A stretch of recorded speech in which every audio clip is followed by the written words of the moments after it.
open ocean very much.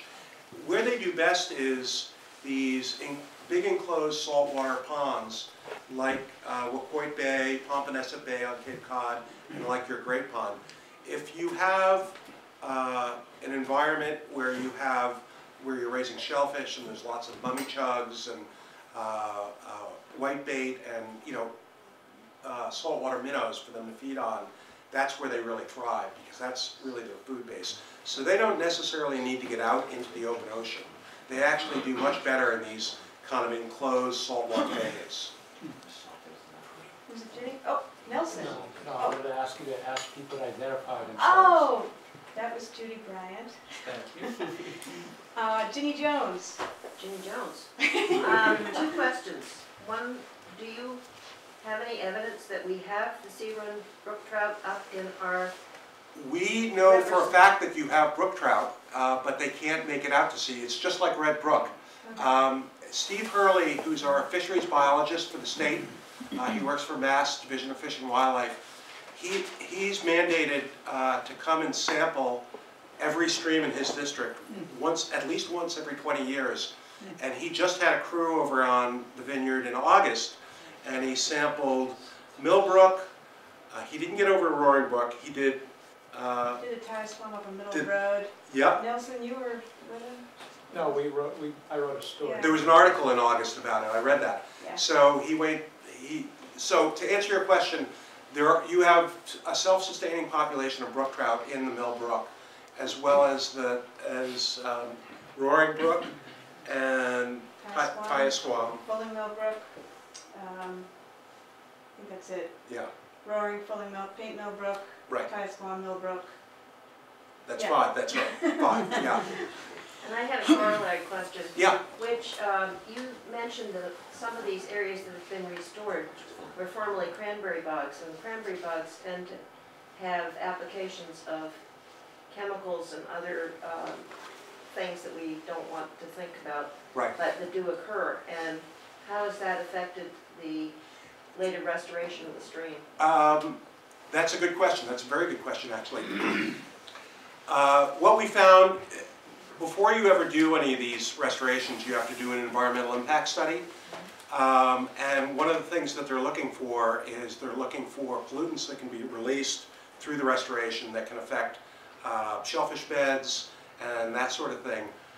They did find traces of, believe it or not, arsenic in Red Brook, but they were at low enough levels that they didn't feel, they felt it was actually atmosphere borne. But they do a full array of testing before they start a restoration because they want to know if you're going to open up the stream and that sediment is going to migrate down, what effect that's going to have. So in regards to the Quashnet and Red Brook, they didn't find anything that they thought would be, that they didn't find anything above allowable levels, let me put it that way. So yeah. Did you have something to say about the Yes, shelters? David Thompson. Okay, I didn't know your name. Yeah. First of all, I want to thank you for bringing this forward. I've lived on the island for 30 years, but only in West Tisbury for about 15. You're the first person to say that. Only about 15, and I just moved out of town. So you've actually opened a window for maybe some other people on the island to participate. Thanks. I'm a TU lifer. Oh. Trout Unlimited. Yeah, and I've followed the Quashnet, which I fished, other Scorton and Mashpee. I fished those places back in the 80s during the brown trout program. Right. And it piqued my curiosity here on the island. You're looking for historical evidence. Where'd you hide Nelson? Oh, He's right. yeah. This Mr. Nelson. Ryan, because he would have the historical evidence. I have caught bright salters in both the West Tisbury Pond and in Chilmark Pond as bycatch of white perching. Right. Yeah. Yes. The question So is they not are whether there. they can get down, is whether they can get back up. It's really the upstream fish passage that you need to address. I understand that, but they're doing what they're supposed to do on that end. At the Right. very bottom end Right. of the Yes. system. And they do it in Roaring Brook too. And if they want to spawn, they're gonna have to go back upstream. Right. And these are the big fish, these are the alpha fish. Yeah. Exactly. So they are Exactly. gonna be the most successful spawners. And the fact that we have spawning fish in many of the creeks on this island, to me indicates that a good likelihood Yeah. of success. Yeah. Brook trout are really the canary in the coal mine. They need very cold, clean water. So if you have brook trout in your stream, wild brook trout in your streams here, then that's a really great indication of really good water quality. If streams are really degraded, and I could show you numerous examples on my computer later on if anybody's interested, that brook trout are like the first species to go. So they are the canary in the coal mine. Yes? And the Betancourt, would there, in your opinion, would there be any discernible positive impact if you didn't address the other dams? If it was just the Mill Pond Dam, you didn't go further upriver, would there be? You'd need to survey spawning habitat above Mill Pond. I'm sure there's some. To fully restore the stream allows the fish to move. There's probably a lot of spring upwellings throughout the stream, and brook trout, particularly in the summertime when streams get warm, like to be able to migrate and find those spring upwellings, and they'll often kind of congregate there in fairly big numbers. So without connectivity throughout the stream, of course, you're fragmenting the stream and you're fragmenting their habitat. To answer your question, as long as there was spawning habitat up above it, you could probably maintain a small population right there. But there's certainly brook trout, that are fragmented throughout the whole stream, Right. throughout the whole brook. The main reason that we've only been talking about the mill pond so far is it's the only pond that the town owns. Sure. And it is the last pond in the system before Tisbury Great Pond. And one of the reasons that I got really interested in this is dam removal here answers a lot of questions and problems for the Millbrook and Tisbury Great Pond. You improve fish passage, you improve water quality, water temperature, you prevent sedimentation downstream. I mean, it answers all the questions, and it does it for a one-time cost, paid for by others. Right. That the key is if you fix the brook for the trout, you fix the brook and the system for everything. So that's what it's like beautiful simplicity at its best. Yeah. Someone had you were first, right? Were you? I wasn't first. Okay, I don't know, but go ahead. Craig Saunders? Well, I would just. Oh, there you go. Craig Saunders, Mill Pond Committee, hydrogeologist. I'll speak to that because I think that's not correct to say that the water quality would improve in the pond. Because I think, as you know, there are certainly detriments to those ponds being there, but the fact that they've created all these wetlands in the stream passage, and that the process of removing the dams would dewater a lot of those wetlands. We depend, I mean, I'm all for fish habitats, and I think the work you've done is great, I'm quashing it. But these are rivers that go out to the sea. They go into estuaries, they flush. Tisbury Great Pond doesn't have that advantage. It has to be opened. As a result, Rick could speak more to this. It is susceptible to eutrophication, nitrogen in particular. And one of our big defenses of nitrogen treatment are the wetlands themselves. And the fact that we retain some of that water, we give it a chance to eutrophy for the nitrogen to be given off in the atmosphere, is the benefit to the pond. And I think we have to look at that issue as a detriment, not improving the water quality. It may flush the sediment, that may be an advantage, but in terms of water quality, I don't think it's going to help the nutrient enrichment problem that I think the Mass Estuaries project is going to accentuate when they finish next year. So. I will say just one thing, mainly with water quality, I'm talking about temperature. And Kent Healy has measured the water temperature going over the Mill Pond spillway at 86 degrees on a summer day, which is 20 degrees too hot for pretty much everything, I think. So at 80, you have big pretty much 100% mortality with But I guess what I'm saying is we're talking about the quality Yep. of some species that are important species. None that you know, I don't deny that, but we're also talking about the health and quality of our great pond, which is our greatest resource, I think. So Right, and I'm trying to look the at the whole. temperature is not as much an issue of the Tisbury Great Pond quality as the nutrient level. But what I'm trying to do is look at the whole picture of the whole system. Yeah, the Estuaries Project is going to give us our report in June of 2012. You know, we don't know what it's going to say. We'll get that then. That's one part of the puzzle. The other part of the puzzle is, you stop talking. The other part of the puzzle is, you know, we've done some preliminary assessment of the mill pond, the Concom, and again, this is not a Conservation Commission endeavor here today. I'm just doing this on my own. I've served on the West-Tisbury Concom for the last 15 years.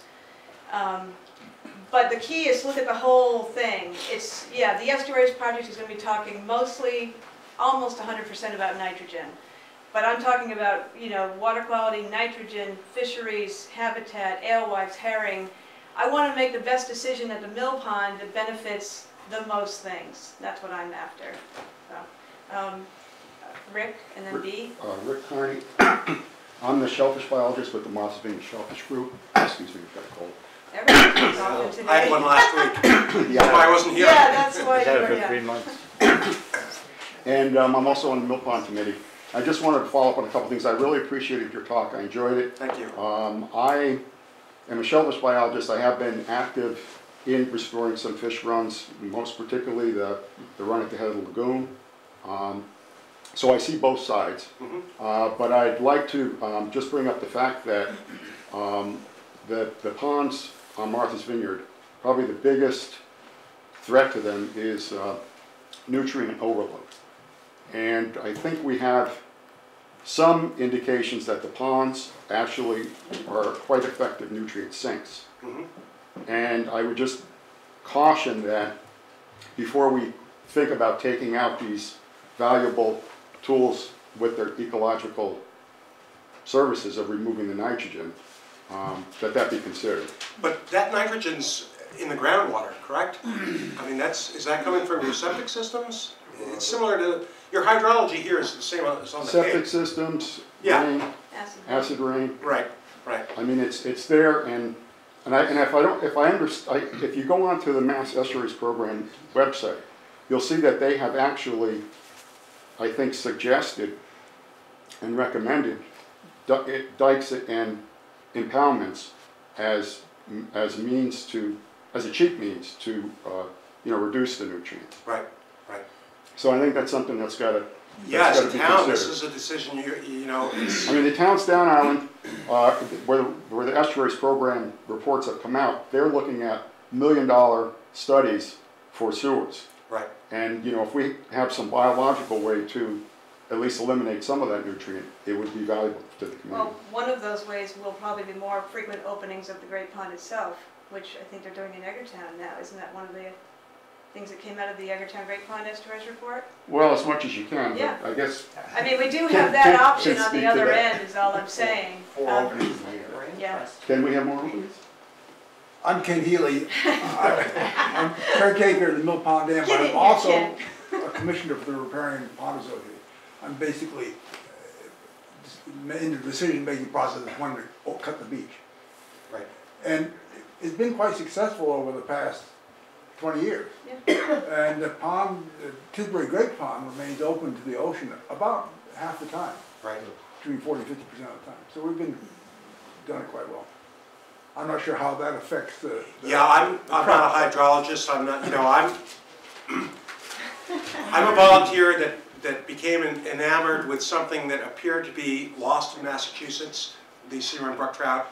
And as a volunteer, you know, I'm not a biologist, I'm not a hydrologist, but it's become a passion of mine, and we've seen real successes, you know, in the streams that we've restored. Buttermilk Bay also is an important shellfishing area in Wareham, and I haven't heard of any negative impacts from dam removal on Red Brook. Now, I'm not saying that a study's been done, but I haven't heard on the street that there's been any negative impacts. So, I'll get back to you, but B, you had your Yeah, hand up. Be fair. Be fair. I understand that the best, from your perspective, solution would be to open up the entire Millbrook. And I was wondering if some of this public money is available to private owners to remove, Absolutely. to remove their Absolutely. dams. So if we remove our Millbrook dam, that could be the start of it. You'd start at the lowest. You'd start at the lowest dam. If you wanted to return the entire stream to its original connectivity, you'd start with a mill dam and then work your way up. But the public money is available to private landowners. Yes. Yes? Yes. Okay. Bob, I'll get to you in a sec. David Steer? Hi, Dave Steer. I'm really confused here because that whole brook is downhill all the way. So how do you expect the fish to get back up? Are they able to climb? Oh, yeah. There's a couple of big drops on the Millbrook itself. Well, if you come off of Scotchman's Lane and go in about maybe 200 or 300 yards, it drops like a rock. How far? How big is the drop? It's huge. 3 feet. 1 foot. Oh, There we go. And I know Ken's been there. So, I walked that brook. I've maintained that brook for years in George Mantor. And the other thing, too, my kids grew up fishing in those brooks, fishing Whiting's Pond. Some of the best big-mouth bass came out of Whiting's, the Parsonage Pond. They're not native to Massachusetts. Huh? Largemouth bass are not I'm native. just saying, Yeah, I know. they're there. Yeah, They're of course. there. When we were kids fishing with Gus Ben David, his father would go somewhere. He never told us where he went, but he would always come out ahead of us with huge brook trout. Yeah. Come out of Seven Gates somewhere. So they're there, and they seem to be holding their own. So I don't see that whole project. I don't want to lose the mill They can pond. go upstream. Yeah. Thank you. Put the money into dredging, and then let a couple of guys go in there a year with some Who outboard invited motors you? and stir it up enough so that the silt goes out. Every pond, anywhere, every pond is a sediment bowl, no matter where you are. So you got to get rid of the sediment. Exactly. Every pond on a river is a sediment bowl. Every pond is a sediment bowl. Yeah. Bob Woodruff? Worried, you were concerned about me being in the way. I was not concerned at all. Lots of issues here. Tell who you are, Bob. When we talk about a chain of ponds, I think I one got it for Nelson. is, during the annual bird count, for instance, around Christmas time, we find that that whole chain of ponds is very important for certain species of waterfowl, ringneck duck, Right. including wood duck, teal, so forth, where this pond is almost completely iced over. You can find at the headwaters is where the brook enters in or leaves. Yeah, that wouldn't freeze at all during the wintertime because of upwellings of water. That would. Right, but if you return that whole system to a brook that is the width of this couch or less, you're not going to have ringneck ducks or wood duck. You might have wood duck. You would have nests. wood ducks. Wood duck nests. Yeah. But they Yeah, wouldn't we be- would not. They would be in there in the winter. We find them on Red Brook in the wintertime. Yeah. Okay, in various in pool areas. Exactly. Yeah. Yeah. Anyway, That's- I wanted to point out a Yeah. couple of things. One, Michael, a correction of fact. 30 years is way too short a span for the accumulation of silt. In other words, the necessity interval To dredge. for dredging Right.